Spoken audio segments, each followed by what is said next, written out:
Non ci era rimasto altro da fare che proclamare lo sciopero. Mercoledì mattina i lavoratori di Villa Tamerici hanno protestato per la situazione di difficoltà estrema che stanno vivendo da giorni, dovendo sopportare carichi di lavoro sempre più pesanti, aggravati ulteriormente dalla situazione epidemica, ma aggravati anche da un clima aziendale ormai insostenibile per l'atteggiamento di chiusura da parte della cooperativa che gestisce la struttura di Porto Viro, oltre ad ulteriori realtà in altri territori in Veneto, al di fuori del Polesine, dove sembrano sussistere le stesse difficoltà.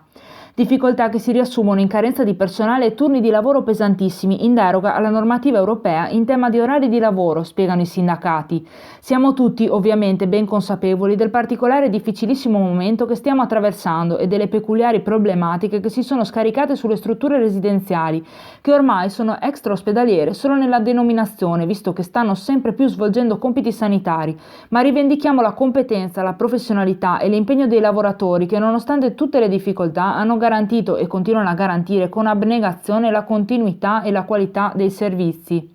A testimonianza del clima pesante e l'annullamento nei giorni scorsi dell'incontro tra i vertici della società ed i rappresentanti dei lavoratori, che era stato concordato con un vertice in prefettura, accampando come scusa, spiegano i sindacati, il fatto che fossero state esposte le bandiere dei sindacati davanti a Villa Tamerici, che poi sono state strappate via e che riteniamo rappresenti un atto vergognoso.